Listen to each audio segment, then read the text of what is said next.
Olá pessoal, bem-vindos ao canal Ciências é Fundamental. Eu sou Suzana Seibert. Essa é a nossa segunda aula do nono ano e nós vamos estudar hoje genes e a transmissão das características hereditárias. Em outras palavras, a gente também vai ver a interpretação atual das leis de Mendel e usando essas palavrinhas ali, né? Os alelos, usando essas características que a gente conhece dos genes do DNA, como é que aconteceram aqueles cruzamentos, como é que Mendel chegou nos resultados que ele chegou, olhando exatamente o detalhe de como acontece lá no núcleo, no material genético da célula, tá bom? Então, primeiramente, a gente vai começar definindo alguns conceitos muito importantes, tá? Ali eu desenhei para vocês dois cromossomos homólogos, tá? Eu vou tentar desenhar aqui ao contrário para que vocês consigam enxergar. Aqueles cromossomos homólogos ali, tá? São todos os nossos pares de cromossomos. Lembram que nós, seres humanos, temos 48 pares de cromossomos. E quando Mendel falou sobre as nossas características, que as características que ele observou eram definidas por pares de fatores, tá? Pares de fatores. Então sim, porque são esses pares. E cada um desses cromossomos homólogos vai estar carregando aí uma característica, tá? Determinando aí um fator, esse fator da característica. Então aqui nós temos um exemplo de um dos nossos 23 pares. Aquele ali é um parzinho, né? Que são os 46 cromossomos. Então nós temos um dos 23 pares, ou no caso das ervilhas de Mendel eram 7 cromossomos, tá? Temos o cromossomo ali para a ervilha amarela. E aí a gente vai ter aqui o que nesse cromossomo, tá? Eu destaquei aqui em azul o fato de que, já vou botar a letrinha aqui, o fato de que cada região do cromossomo onde a gente encontra um gene chama-se loco. Loco quer dizer a localização desse gene, tá? E esses genes, nossos genes, ocorrem em versões diferentes. O que é um gene mesmo? São pedaços de DNA. O DNA, ácido desoxirribonucleico, são aquelas letrinhas, né? A, T, C, G, G, G, T, C e assim por diante. Um pedaço dessa sequência, tá? Um código desses, chama-se gene. E ele, então, a gente define, ele ocorre em versões diferentes e isso chama-se alelo, tá bom? O que são esses alelos, então? Eu botei aqui a letra V, que é o exemplo dos alelos das nossas ervilhas da característica para cor, se é verde ou se era amarela. Então, esse daqui, ó, os alelos, tá? Esses conjuntos, então, esses genes, pedaços de genes, esses alelos podem ser dominantes, e aí a gente representa pela letra maiúscula, dominante, ou recessivo, e a gente vai estar representando pela letra minúscula. Eles podem ser homozigotos, significa iguais, homozigotos, vão ter esses dois pares de cromossomos homólogos, vão ter alelos iguais, tá bom? Nesse caso, 2 dominantes ou 2 recessivos. Vão ser homozigotos. Ou então, eles podem ser heterozigotos. Vai ser um dominante e um recessivo. É esse caso aqui, tá bom? Então, vamos lá. Ó, essa característica aqui da ervilha, que no caso aqui a amarela é a dominante, quando a gente tem um heterozigoto aqui, ó, tem um Vzão e um Vzinho no caso, significa qual que vai ser a cor dessa ervilha ali. Se o amarelo é dominante e ela tem um alelo dominante, vai ser amarela a cor dessa ervilha, tá? Porque é isso que vai se manifestar. O dominante domina, tá?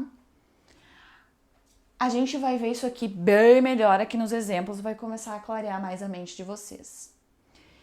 Agora, um conjunto desses alelos, tá? Todos os nossos alelos, chama-se genótipo, o nosso genótipo, os nossos genes, que vão dizer como que é a gente, como que é o nosso código da nossa definição lá no DNA, tá bom? Agora, nós podemos ter um genótipo, por exemplo, a cor da pele, tá? Minha pele é branca. Porém, fatores ambientais podem definir variações nesse genótipo. E a gente vai estar chamando isso de fenótipo. Então, dois conceitos que vocês precisam saber. Genótipo é o nosso DNA, nosso material genético, como o que os nossos genes, conjuntos de alelos, vão dizer sobre nós. Porém, eles podem variar, tá? Digamos que eu deveria ser super alta. Porém, no meu ambiente onde eu cresci com um déficit de vitaminas, né? Não tive cálcio suficiente, não tive alimento suficiente. Será que eu vou crescer o suficiente? Não. Eu posso acabar ficando pequena. Então, esse fenótipo, que é o que eu vou, que vocês vão olhar mesmo, a minha característica, o resultado final vai ser a soma do meu DNA mais as características do ambiente. Eu posso nunca tomar sol e ficar completamente branca, tá? Porém, eu posso ir para o sol e mudar, né? O ambiente vai mudar a minha característica, certo? Então, isso aqui é genótipo e fenótipo, tá? Agora a gente vai partir, então, para os exemplos das ervilhas. Esses alelos ali são os nossos pares de alelos e vocês lembram que lá a gente olhou como é que era a meiose e a mitose, né? Como é que é a meiose? Porque as nossas células gaméticas têm a metade do material genético. São 23 no caso de nós, seres humanos, tá? Então, como é que vai ter essa metade? Como é que vão se dividir os gametas aqui dessas ervilhas, tá? No primeiro experimento eu vou mostrar aqui esses gametinhas aqui se dividindo. Eu botei aqui de novo a meiose para vocês verem. Vou mais para cá para ver se foca a tela. Aqui nós temos esses cromossomos homólogos, porém já estão multiplicados, já duplicou o DNA. Esses aqui, ó, eles não estão duplicados. Quando eles se duplicam, eles ficam assim, tá bom? Chama-se cromátides irmãs. Talvez vocês nem estejam me pegando, só minha mãozinha aqui na tela. Agora, esse daqui tá só assim, tá? Tá só uma cromátide. Quando vai se multiplicar, vai se dividir a célula, duplica a cromátide irmã. Porém, essa continua sendo dominante e essa recessiva aqui nesse meu exemplo. Aqui eu também coloquei esse exemplo, uma dominante, um V grande e uma recessiva. Quando a gente vai começar a divisão celular, as cromátides irmãs se separam. Elas se separaram. Aqui foi um Vzão para cá e um Vzinho para cá. Desculpa, eu não sei se eu falei cromátides irmãs. Quem se separa são os cromossomos homólogos. Eu acho que eu falei cromátides irmãs. Quem se separa aqui, ó, os cromossomos homólogos se separam. E aí depois se separam as cromátides irmãs. Então, nós vamos ter aqui já gametas. Alguns gametas vão ter o V grande e outros gametas vão ter o Vzinho pequeno, tá bom? Então, vamos lá. No primeiro experimento de Mendel, tá? A gente viu que ele tinha a tal da geração parental, a primeira geração, que ele ficou só cruzando, fazendo autofecundação naquelas ervilhazinhas, só amarela, amarela, amarela, amarela, para ter certeza de que elas eram puras amarelas. Só verde, verde, verde, verde, para ter certeza que elas eram puras verdes. Então a gente sabe que aquela amarela era um amarelo dominante e homozigoto, tá? Homozigoto dominante aqui. Então, como é que pode ser esses gametas dessa amarela homozigota dominante? Somente assim, tá bom? Vai ser 2 vezão. E como podem ser os gametas dessa semente verde? Só o Vzinho. E aí, por que eu tô falando tanto amarelo dominante e eu tenho um V aqui? Porque por convenção, a gente sempre utiliza a letra, tá? A letrinha da característica recessiva. Então, no caso aqui, o recessivo é o verde. E só de vocês olharem as letras, vocês vão saber que o recessivo é o verde. Por causa que eu nem escrevi aqui que é recessivo, mas vocês sabem porque o V está indicando que é o verde recessivo. Então, a gente faz o que se chama-se aqui, esses popularmente chamados uns chiqueirinhos, para a gente saber como é que podem ser os cruzamentos destes gametas. Digamos que aqui então é um espermatozoide e aqui um óvulo e um óvulo, tá? Eles vão fecundar. Como é que vai ser esses bebês aqui? Que vai juntar as nossas metades da laranja, né? Metade de papai, metade de mamãe. E eu fiquei como? Como que vão ser os filhinhos aqui? Metade do papai, metade da mamãe.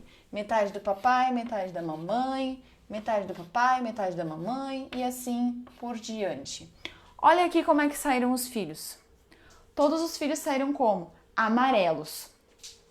Então, lá na geração filial 1 de Mendel, vocês podem olhar no caderno, no livro de vocês, tá? Aquele quadrinho, aquele filial, aquela sequenciazinha. Na filial 1, ele obteve 100% de ervilhas amarelas.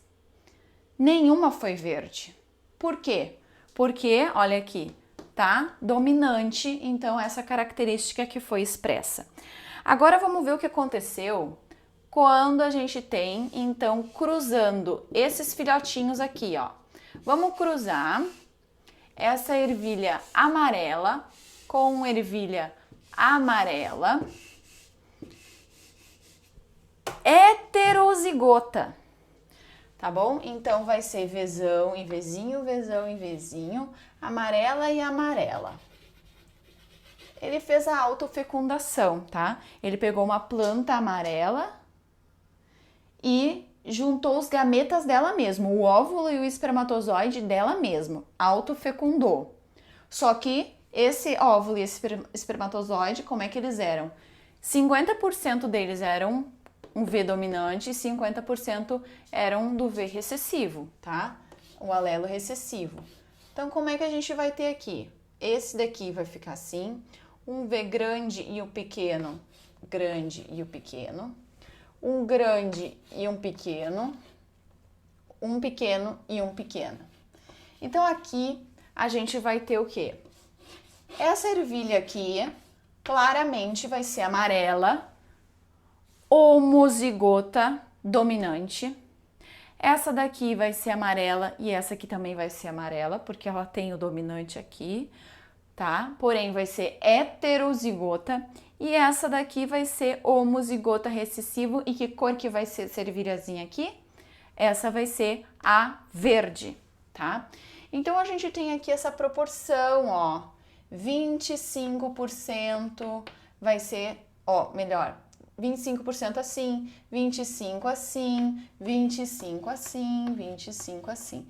E por isso que a gente tem aquele resultado que Mendel botou lá, que eram 3:1, ou então 75% de ervilhas amarelas e 25% de ervilhas verdes, tá? Beleza, agora eu tenho um outro exemplo que eu trouxe aqui, tá? Que é o mesmo exemplo do livro de vocês, e a gente vai fazer o cruzamento aqui. O exemplo é de porquinhos da Índia, tá?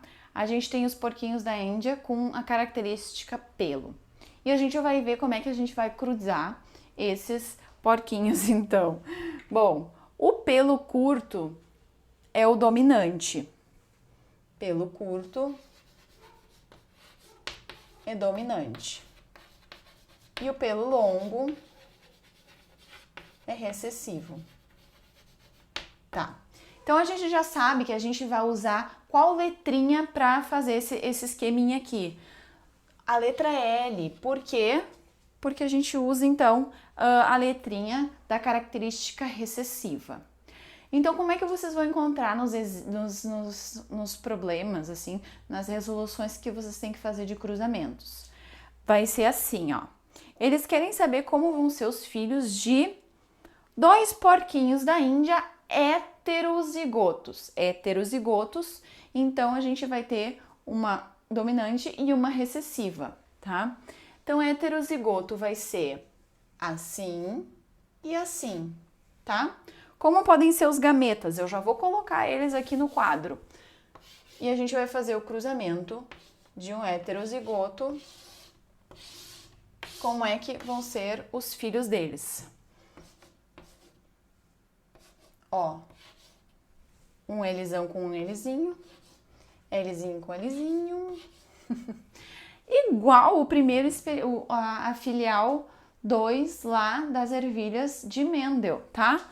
2 heterozigotos e a gente vai ter então o pelo curto dominante, tá? Vai ter 75% de porquinhos da Índia com pelo curto e 25% com pelo longo, que é recessivo. Outro exemplo, agora quer saber cruzando os filhos de pelo curto heterozigoto. Então, este porquinho da Índia tem o pelo curto, mas é heterozigoto, tá? E o pelo longo a gente não precisa nem dizer, porque como ele é recessivo, ele só vai ser homozigoto, tá? Então vamos ver como é que vão ser os filhos deles. Os gametas podem ser assim e esses gametas assim. Isso daqui, ó, pequenininho, pequenininho, grande e pequeno, um L e o L. O que a gente tem de resultado aqui? Nós temos 50%, ó, pelo curto e 50% pelo longo, tá? Então, a gente vai ter essa característica aqui, tá? Eu vou dar um exemplo para vocês, só explicando aqui da cor dos olhos, tá? A cor dos olhos é uma característica recessiva. Por isso que se eu, que tenho olho claro, me casei com o meu marido que tem olho escuro, tá? Eu posso até desenhar esse esqueminha aqui, porque esse esquema é bem clássico assim, tá? Vamos botar olho castanho, tá? Meu marido tem olho castanho, escuro, escuro, e eu não sei, como é que eu vou saber se a pessoa é homozigoto ou heterozigoto para olho escuro? Eu não sei se ele é claro que ele possui um alelo dominante, porque ele tem olho escuro, e é óbvio que eu, por ter olho claro, tenho os dois recessivos, tá? Os dois recessivos. Não, peraí. É da característica recessiva, que é claro. Olha só, eu já aqui, ó. A gente tem que usar a letra C, porque o recessivo é claro, tá? Claro, olho claro. Agora, quem já sabe a cor dos olhos dos meus filhos vai saber aqui o que deu. Mas eu não sei. Digamos, vou usar o primeiro exemplo, que o meu marido tivesse olho escuro e fosse homozigoto, ou seja, os dois alelos iguais, dominante. Então, digamos que ele fosse assim e assim. E eu, Czinho, Czinho. Como seriam os meus filhos? Meus filhos não teriam a mínima chance de ter olho claro. Porém, a minha filha tem olho claro. Então, o meu marido possui um gene recessivo, porque senão não seria possível eu ter uma filha de olho, esse aqui vai ficar igual, de olho claro. E quem conhece meus filhos sabe que eu tenho um filho de olho escuro e uma filha de olho claro. 50-50. Então, 50% exatamente. É óbvio que eu poderia ter 2 filhos de olho claro ou 2 filhos de olho escuro, porque é um número curto, né? Agora, estatisticamente falando, quanto mais chances eu, por exemplo, o cara e coroa, né? Se eu tiro uma, qual a chance de cair cara? Qual a chance de cair coroa numa moeda? É meio a meio. A chance é metade e metade. Porém, se eu jogo 2 vezes, 3 vezes, pode ser que essa probabilidade não apareça assim. Mas quanto mais vezes eu jogar, mais eu vou ver que vai ser meio a meio mesmo. Tá bom, pessoal? Então, a gente fala de estatística, de probabilidade, quando a gente está falando desses percentuais aqui. E é óbvio que eles sempre são aproximados, né? Dependendo aí da nossa amostragem, tá? Então, eu espero que vocês tenham entendido as nossas explicações, muitos termos novos, homozigoto, heterozigoto, às vezes é meio difícil de raciocinar rápido enquanto eu vou falando, né? Homozigoto, heterozigoto, homozigoto dominante ou recessivo, mas com a prática vocês vão se acostumar com esses termos e vai ficar bem mais fácil. Então vamos partir para os exercícios, leitura do livro também ajuda bastante. Até a próxima aula, um beijo, fiquem com Deus!